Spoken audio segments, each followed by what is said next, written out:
السلام علیکم، میں ہوں داشمی. آپ مجھے میرے فیس بک اور یوٹیوب چینل کے اوپر دیکھ رہے ہیں. آج پاکستان میں پارلیمنٹ کا اجلاس ہوا ہے جس سے صدر پاکستان آصف علی زرداری خطاب کرتے ہیں. لیکن سنی اتحاد کونسل پاکستان تحریک انصاف کی طرف سے سخت احتجاج کیا جاتا ہے، شور شرابہ کیا جاتا ہے کہ جو ہے ماحول کو بالکل ہی آپ جو ہے خراب کر دیں کہ کچھ سنائی نہ دے سکے کہ صدر صاحب کیا خطاب کر رہے ہیں. اس ماحول میں ڈپلومیٹس بھی موجود ہیں جو گیلری میں بیٹھ کے یہ سارے مناظر دیکھ رہے ہیں کہ کس طریقے سے پاکستان میں ڈیموکریسی کو ٹریٹ کیا جاتا ہے. اور یہ پہلی دفعہ نہیں ہے. یہ صرف یہ نہیں کہہ سکتے کہ جی پی ٹی آئی اتنی بدتمیز اور غلط جماعت ہے کہ یہ صدر کے ساتھ ایسا رویہ اختیار کرتے ہیں، کیونکہ جب عارف الوی بھی پی ٹی آئی کی حکومت کے دوران صدر کے طور پر خطاب کرنے آتے تھے، تب نون لیگ کی اور پیپلز پارٹی کی اپوزیشن ہوا کرتی تھی، تب یہ لوگ اسی طرح سے شور مچاتے تھے، احتجاج کرتے تھے اور یہی ماحول پارلیمنٹ کا بنا دیا جاتا تھا.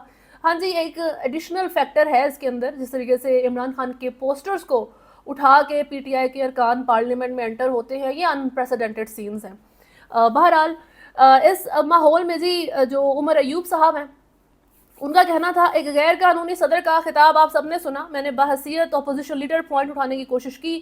قانون ہے کہ جس وقت بھی اپوزیشن لیڈر اٹھے گا اسے فلور دیا جائے گا. اس ایوان میں قانون کی دھجیاں اڑائی جا رہی ہیں. بیرسٹر گوہر علی خان کا کہنا تھا کہ آج کے اجلاس میں ہم نے زرداری کو 21 توپوں کی احتجاج کی سلامی پیش کی. یہ لوگ عہدے بانٹتے ہیں. آج کا بھرپور احتجاج ہمارا حق تھا. ہم میں صدر کو نہیں مانتے. یہ صدر وزیر اعظم پوری کابینہ ہی غیر قانونی ہے.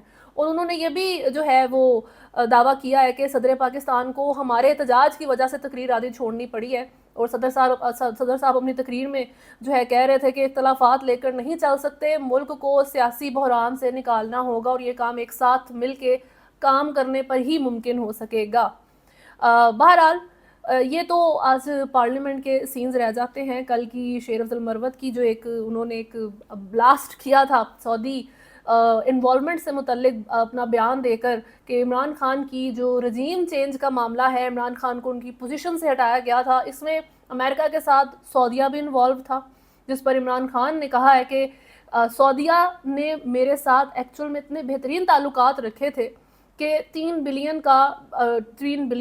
کا جو ہے تو ڈپازٹ ہوا تھا ایک ہفتہ پہلے ان کی گورنمنٹ گرنے سے، اور او آئی سی کی میٹنگ سعودیہ کے بغیر پاسبل نہیں تھی. تو جو لوگ بیان دے رہے ہیں انہیں عقل کا استعمال کرنا چاہیے. یہ عمران خان صاحب کہہ رہے ہیں. تو یہ بہت بڑی بات ہے کہ آپ کے ایک لیڈر کی طرف سے، یعنی کہ آپ کے اس وقت عمران خان کی ایبسنس میں شیر افضل مروت صاحب ایک لیڈر کے طور پر ہی سامنے آتے ہیں، اور جی اب وہ جو ہے پارلیمنٹ کا حصہ بن چکے ہیں. اس سے بڑا اعزاز ان کو کیا مل سکتا تھا؟ جس طرح کی وہ زبان رکھتے ہیں اور جس طرح کا ان کا کنٹرول بالکل بھی نہیں ہے اپنے بیانات کے اوپر، اپنی سٹیٹمنٹس کے اوپر. آپ خود امیجن کریں کہ اگر یہ ایک روایتی طریقے سے الیکشنز کی کیمپین ہو رہی ہے، ایک لیڈر موجود ہے عمران خان، اور اس ماحول میں وہ اگر الیکشن لڑتے اور اس لحاظ سے وہ پارلیمنٹ تک کیا پہنچ سکتے تھے جس طرح کا وہ مزاج رکھتے ہیں. تو یہ ماحول کی ان کے اوپر مہربانی ہوئی کہ وہ پارلیمنٹ کے اندر جا کے بیٹھ گئے ہیں. لیکن اس وقت عمران خان کو ان کی کلیریفیکیشن دینی پڑی ہے. میرا خیال ہے یہ اینڈ پوائنٹ ہے. اس کے بعد کوئی گنجائش نہیں رہ جاتی کہ P T I needs to think this whole thing over. P T I کو سوچنا پڑے گا اس چیز سے متعلق. اور خاص طور پہ جب آج پھر سے شیر افضل مروت سے جب کویشچن کیا گیا یہ پارلیمنٹ کے اجلاس کے دوران، وہ بھی وہاں پر پہنچے تھے، تو وہ صحافیوں نے پوچھا سر جی وہ کل آپ نے کیا بات کی تھی، تو کیا آج آپ کا موڈ تھوڑا چینج ہوا ہے اتنی کرٹیسزم اور اتنی جو آپ نے واویلا مچا ہے اس کے بعد؟ تو شیر افضل مروت کا کہنا تھا کہ میرا پرسنل ویو ہے، یہ میری ذاتی رائے ہے، and I stand on it. Basically ان کا یہی مطلب ہے کہ پی ٹی آئی ایڈمٹ نہیں کرتی، عمران خان ایڈمٹ نہیں کرتا. میں مانتا ہوں، ٹھیک ہے، میں مانتا ہوں کہ سعودیہ انوالو تھا، سعودیہ برا ہے. بے شک عمران خان اس کی تعریف کر رہے ہیں، یہ میری ذاتی رائے ہے. تو جی یہ مروت صاحب کا اس وقت ماحول جا رہا ہے. دوسری طرف جو فیض آباد دھرنے کا معاملہ تھا اور فیض حمید صاحب کو کلین چٹ مل گئی تھی اس میں، اور حکومت کو وزیر اعظم صاحب کو جو ہے فیصلہ بھیج دیا گیا تھا. وزیر اعظم شہباز شریف کو اس فیصلے کے اندر لکھا ہوا تھا کہ جب آپ وزیر اعلیٰ پنجاب تھے اس وقت آپ نے غلط حرکت کی تھی، تو you are the culprit, you are the wrong person ادھر. اور آئی ایس آئی یا کوئی بھی اور ادارہ اس سارے سچویشن میں انوالوڈ نہیں ہے. جس سے متعلق احسن اقبال کا آج کہنا ہے کہ معاہدہ جو ہے وہ تحریک لبیک سے پہلے کیا گیا تھا اور اس کے بعد اس وقت کے وزیر اعظم خاقان عباسی صاحب کو دکھایا گیا تھا، اور تب بھی انہوں نے اس سے ایگری نہیں کیا تھا. یعنی کہ پہلا جو ہے وہ ایک کویشچن اس ڈیسیجن کے اوپر، اس انکوائری کی طرف سے جو ڈیسیجن سنایا گیا ہے اس کے اوپر اس حکومت نے دے دیا ہے. حکومت بیسیکلی نون لیگ کی طرف سے, کیونکہ نون لیگ کے اوپر ہی پوائنٹ کیا گیا ہے. بہرحال فیض حمید کو ایک سائڈ سے تو کلین چٹ مل گئی ہے, لیکن ایک دوسری طرف سے انہیں پکڑ لیا گیا ہے, اور اس دفعہ انہیں پکڑا جو ہے وہ فوج نے ہے. وہ کسی سپریم کورٹ کی بنائی گئی انکوائری کمیشن اس میں انوالوڈ نہیں تھی, اس میں کوئی جو ہے سویلین ادارہ انوالوڈ نہیں ہے, اس میں جی آپ کی فوج ہے کہ جی پاکستان کی فوج نے سابق director general inter services intelligence ISI Faiz Hameed پر عائد کیے گئے الزامات پر انکوائری کمیٹی قائم کر دی, جس کی سربراہی میجر جنرل رینک کا افسر کرے گا. جنرل فیض حمید پر الزام ہے کہ انہوں نے اسلام آباد کی ایک ہاؤسنگ سوسائٹی پر قبضے کے لیے اپنا اثر و رسوخ استعمال کیا. میڈیا رپورٹس کے مطابق پاکستان کی فوج نے خود احتسابی عمل کے تحت سابق فوجی افسر کے خلاف انکوائری کا فیصلہ کیا ہے. ٹاپ سٹی ہاؤسنگ سوسائٹی کے مالک کنور موئز نے نومبر 2023 میں سپریم کورٹ میں ایک درخواست دائر کی تھی, جس میں الزام لگایا گیا تھا کہ مئی 2017 میں جنرل فیض حمید کی ایما پر ٹاپ سٹی کے دفتر اور ان کی رہائش گاہ پر ISI کے اہلکاروں نے ریڈ کی. یہ نومبر 2023, ابھی جو ہے کوئی 6-7 مہینے ہو گئے ہیں سارے معاملے کو, اس یعنی کہ سپریم کورٹ میں درخواست کے دائر ہوئے, اور اب فوج جو ہے وہ ایکشن میں آتی ہے اور وہ کہتی ہے سنس فیض حمید صاحب کی جو ہے وہ اکاؤنٹیبلٹی چل رہی ہے تو اس والی چیز کو بھی بیچ میں لے کر آئیں. کنور موئز نے الزام لگایا تھا کہ ریڈ کے دوران ISI اہلکاروں کے گھر سے قیمتی اشیاء میں گولڈ, ڈائمنڈ اور پیسے شامل تھے اور وہ اٹھا کر لے گئے. سپریم کورٹ آف پاکستان نے اس معاملے کو سنجیدہ قرار دیتے ہوئے درخواست گزار کو وزارت دفاع سے رجوع کی ہدایت کی تھی. اس کیس کے حوالے سے جنرل فیض حمید کی طرف سے اب تک کوئی رد عمل سامنے نہیں آیا.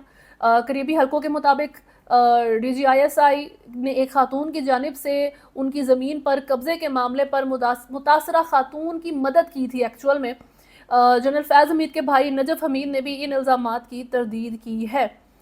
اس سارے معاملے میں جنرل فیض حمید کے اگینسٹ سخت کارروائی ہو سکتی ہے اور ہوگی اوبویسلی.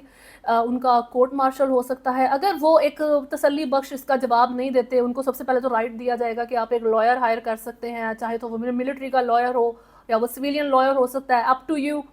اور اگر آپ کی جو ہے یہ ہیئرنگ ساری وہی جو طریقہ ہوتا ہے کہ آپ پروفس دیں, آپ بتائیں کہ جی آپ کی نیت صحیح تھی, آپ نے ایسی کوئی غلط حرکت نہیں کی, then you are free to go. Otherwise آپ کو سزا ہو سکتی ہے کورٹ مارشل ایکسٹریم, تو جی آپ کا کورٹ مارشل ہو سکتا ہے. لیکن دین اگین پھر بہت سے اور جو ہے وہ جگہ موجود ہیں جہاں پہ فیض حمید اس فیصلے کے بعد بھی جا سکتے ہیں, وہ ہائی کورٹ, سپریم کورٹ وغیرہ بھی جا سکتے ہیں. تو it's a long game, but let's see what happens. کیونکہ امپورٹنٹ چیز ایک تو یہ ہے کہ اگر فیض حمید کو اس کیس میں چانس کم ہے, لیکن if there is a big if کہ کورٹ مارشل اگر ان کا ہو بھی جاتا ہے اس میں, اور وہ سپریم کورٹ میں یا ہائی کورٹ میں آگے جون سی بھی جگہ پر وہ اپروچ لے کر جاتے ہیں اور وہاں سے وہ ختم کروا بھی دیں اس کو, but still it will be a big thing. ایک اسٹین ہوگا, ٹھیک ہے, کہ ایک فوج کی طرف سے بنائی گئی کمیشن کی طرف سے اور ایک سرونگ میجر جنرل اس کو لیڈ کر رہا ہے اور وہ فیصلہ دیتا ہے کہ یہ بندہ ڈیزرو کرتا ہے, کہ یہ فارمر DG ISI ڈیزرو کرتا ہے کہ اس کا کورٹ مارشل کر دیا جائے. وہ بعد میں جا کے بے شک اس کو ہٹواتا پھر اور وہ ہٹ بھی جائے, صحیح ہے. تو وہ ایک اسٹل اس بندے کے کیریئر کے اوپر اس کا کیا افیکٹ جائے گا, آپ خود امیجن کریں. ایک تو یہ بات ہے, اور دوسری طرف یہ اثر و رسوخ کی جہاں بات چل رہی ہے, تو ایک پہلے بھی ایک کیس ہو چکا ہے جنرل باجوہ صاحب کے اوپر اور ISI DG ISI فیض حمید کے اوپر ایک اور سویلین کی طرف سے کیس کیا گیا تھا کہ یہ جو ہے خبروں کی جب آتی ہے بات اور جب یہ ڈیسیجن میکنگ کی بات آتی ہے تو ان کی انوالومنٹ ہوتی ہے, یہ اپنا اثر و رسوخ استعمال کرتے ہیں. یہ بھی کیس جو ہے اس کی بھی یہ کورٹ کے اندر موجود ہے, اس کی بھی سماعت ہوئی تھی. تو یہ معاملات ہیں. اس کے بعد آپ 6 ججز کا خط لے لیں تو وہاں پر بھی یہی معاملات ڈسکس ہوتے رہتے ہیں کہ جی ISI اثر و رسوخ کا استعمال کرتی ہے, DG ISI فیض حمید صاحب اثر و رسوخ کا استعمال کرتے ہیں. آپ شوکت صدیقی جج کا کیس لے لیں, ان کا ڈائریکٹ ان کے اگینسٹ کیس تھا کہ جی فیض حمید صاحب نے جو ہے وہ اپنا اثر و رسوخ استعمال کیا, میں نے نہیں مانا, مجھے برطرف کر دیا گیا اور یہ معاملات میرے ساتھ چلائے گئے ہیں.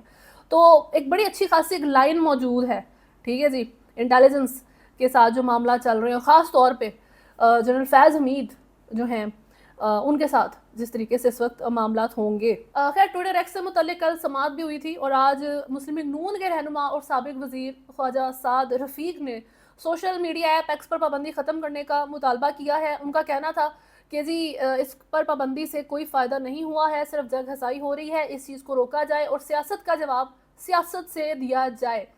اب